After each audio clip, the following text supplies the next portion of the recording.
NEP national education policy 2020 के तहत सरकार ने पढ़ने और लिखने को महत्व देने के साथ ही इस बात पर जोर दिया है कि बच्चे अच्छे संवाद करने वाले बने, यानी अपनी बात को अच्छे से बोल पाएं और दूसरों तक अपनी बात पहुंचा पाएं। एनईपी का लक्ष्य है कि 3 से 6 साल की आयु वाले बच्चे सक्षम, आत्मविश्वासी तथा सीखने के लिए उत्साहित एवं तैयार रहें। इसी लक्ष्य को प्राप्त करने के लिए एसआरएफ फाउंडेशन ने आंगनवाड़ी विकास कार्यक्रम के मैनुअल बुक को बनाया है, जिसका उद्देश्य आंगनवाड़ी कार्यकर्ताओं के शिक्षण कार्यों को मजबूत बनाना है, ताकि बच्चों को कक्षा 1 में जाने के लिए तैयार किया जा सके। यह मैनुअल आंगनवाड़ी कार्यकर्ताओं के दिशा निर्देश के लिए है, जिससे उनको किताब में दी गई गतिविधियों को कराने में मदद मिलेगी, जो बच्चों के पढ़ने, लिखने, सुनने, बोलने और सीखने की क्षमता को बढ़ाने में मदद करेगा। एसआरएफ फाउंडेशन द्वारा बनाई गई आंगनवाड़ी मैनुअल बुक इस प्रकार से है। किताब के पहले पन्ने में मैनुअल बुक के निर्देश दिए गए हैं, जिसे आंगनवाड़ी कार्यकर्ता ध्यान से पढ़ें। इस मैनुअल बुक में 14 मॉड्यूल्स हैं और हर मॉड्यूल में बच्चों को कराए जाने वाले सर्कल टाइम और विभिन्न व्यवहारिक गतिविधियां तथा उनके आंकलन करने की विधि बताई गई है, ताकि गतिविधि के अंत में आंगनवाड़ी कार्यकर्ता जान सकें कि बच्चों ने कितना सीखा है। आंगनवाड़ी कार्यकर्ता प्रत्येक उप विषय को 2 दिन पहले पढ़ें, ताकि वे कक्षा में बच्चों के साथ गतिविधि करने से पहले आवश्यक सामग्री एकत्र कर सकें। इस मैनुअल बुक में शामिल है सर्कल टाइम गतिविधियां, व्यवहारिक गतिविधियां, शिक्षण अधिगम सामग्री, अभ्यास कार्यपत्रिका और बच्चों का आंकलन। आइए अब हम इन महत्वपूर्ण बिंदुओं को विस्तार से समझ लेते हैं। पहला है सर्कल टाइम। आंगनवाड़ी कार्यकर्ता सर्कल टाइम को कक्षा के शुरुआत में करें। इसमें आंगनवाड़ी कार्यकर्ता को बच्चों से बातचीत करने का भरपूर मौका मिलता है, जिससे उन्हें एक दूसरे को समझने में मदद मिलती है। सर्कल टाइम में बच्चों में विभिन्न कौशल का विकास किया जा सकता है, जैसे बच्चों में भाषा, मनोबल और आत्मसम्मान, सुनने और समझने की शक्ति का विकास और अपने भाव प्रकट करने की क्षमता आदि। सर्कल टाइम में कक्षा में चल रहे विषय के अनुसार कहानियां, कविताएं या बातचीत कराई जा सकती हैं। दूसरा है व्यवहारिक गतिविधियां। व्यवहारिक गतिविधियां पाठचर्या का मुख्य हिस्सा होते हैं। यह बच्चों को अपने जीवन का आकार देने में बहुत महत्वपूर्ण भूमिका निभाते हैं। व्यवहारिक गतिविधियां कक्षा में चल रहे विषय के अनुसार की जाती हैं।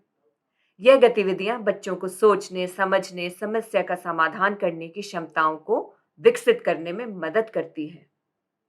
आंगनवाड़ी कार्यकर्ता बच्चों को कक्षा या कक्षा के बाहर प्रतिदिन 2 से 3 व्यवहारिक गतिविधियां कराएं। बच्चों में गतिविधियों के प्रति रुचि बनाए रखने के लिए उसे मुश्किल या आसान बनाते रहें तथा बच्चों में विषय की मजबूत नींव बनाने के लिए गतिविधियों की दोहराई कराते रहें। तीसरा है शिक्षण अधिगम सामग्री यानी टीएलएम। शिक्षण अधिगम सामग्री आंगनवाड़ी कार्यकर्ताओं को अपने पाठ को प्रभावी ढंग से पढ़ाने के लिए महत्वपूर्ण भूमिका निभाते हैं, क्योंकि इससे आंगनवाड़ी कार्यकर्ता को विषय अनुसार अपनी अवधारणा को बच्चों के सामने प्रस्तुत करने तथा बच्चों को विषय को ठोस रूप से सीखने और समझने में मदद मिलती है। साथ ही आंगनवाड़ी कार्यकर्ता को बच्चों के साथ व्यवहारिक गतिविधियां कराने में भी मदद मिलती है। एसआरएफ फाउंडेशन ने सभी आंगनवाड़ी को टीएलएम बॉक्स दिए हैं। बॉक्स में हर टीएलएम को एक कोड दिया गया है और साथ ही टीएलएम के उपयोग करने का तरीका भी बताया गया है। जैसे मॉड्यूल 1 के एक टॉपिक में टीएलएम को 101 और दूसरे टॉपिक में टीएलएम को 102 के रूप में कोड किया गया है। चौथा है अभ्यास कार्यपत्रिका। अभ्यास कार्यपत्रिका के माध्यम से बच्चों के पूर्व ज्ञान और उस ज्ञान के स्तर का पता लगाया जा सकता है। अभ्यास कार्यपत्रिका बच्चों में विषय की जानकारी को मजबूत करने में मदद करती है और उनकी दोहराई के लिए भी प्रभावशाली होती है। आंगनवाड़ी कार्यकर्ता अभ्यास कार्यपत्रिका के माध्यम से बच्चों के ज्ञान में हो रही प्रगति का आकलन आसानी से कर सकते हैं। आंगनवाड़ी कार्यकर्ता को अभ्यास कार्यपुस्तिका दी गई है, जिसमें विषय के अनुसार विभिन्न कार्यपत्रिकाएं मौजूद हैं। कक्षा के समाप्त होने से पहले आंगनवाड़ी कार्यकर्ता पाठ या विषय के अनुसार अभ्यास पुस्तिका में से कार्यपत्रिका बच्चों को कक्षा में पूरा करने के लिए दें। 5वां है आंकलन। बच्चों का आंकलन आंगनवाड़ी कार्यकर्ता को यह बताने में मदद करता है कि बच्चा अगले स्तर के लिए तैयार है या नहीं। इसके द्वारा बच्चों की प्रगति की जांच की जाती है। आंकलन से आंगनवाड़ी कार्यकर्ता बच्चों में हो रहे ज्ञान और कौशल के अंतर को समझ सकते हैं तथा बच्चों की सीखने के स्तर को पहचान कर उन्हें प्रोत्साहित कर सकते हैं। प्रत्येक मॉड्यूल के अंत में मूल्यांकन तालिका प्रदान की गई है, जिसे आंगनवाड़ी कार्यकर्ता मॉड्यूल के पूरा होने के बाद भरें। तो आइए हम एक उदाहरण से मैनुअल बुक के उपयोग को समझ लेते हैं। जैसे कि हम देख सकते हैं कि पहले मॉड्यूल में मैं, मेरे शरीर के अंग, मेरी 5 इंद्रियां, मेरा परिवार के अंतर्गत कराए जाने वाली 17 विभिन्न प्रकार की गतिविधियां दी गई हैं, जिसमें सर्कल टाइम, व्यवहारिक गतिविधियां, TLM, अभ्यास कार्यपत्रिका तथा अंत में बच्चों का आकलन शामिल है।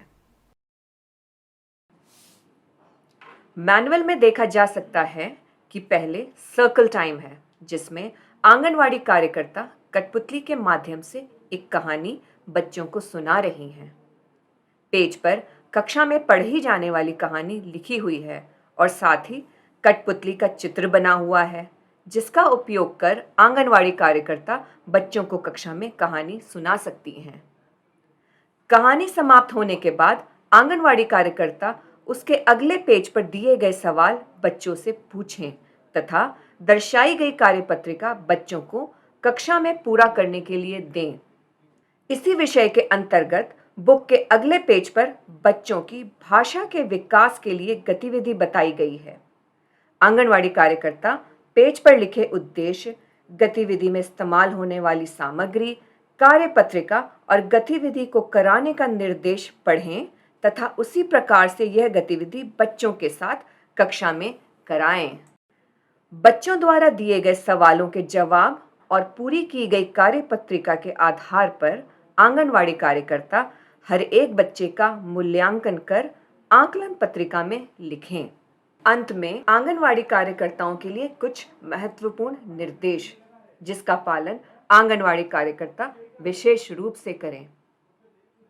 बच्चों के साथ बातचीत या गतिविधि कराते समय एक आरामदायक स्थिति में बैठें और बच्चों को भी बिठाएं।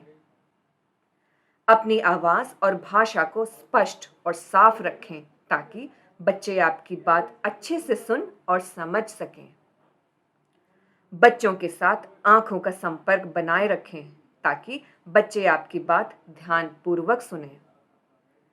सभी बच्चों को बोलने और अपने विचार प्रकट करने के लिए प्रेरित करें। यदि बच्चा बोलने में या अपने विचार प्रकट करने में सक्षम ना हो तो उसकी मदद करें। बच्चे द्वारा कहे हुए वाक्य की पुष्टि करते हुए उससे पूछें कि क्या आप यह कहना चाहते थे या क्या आपका यह मतलब था।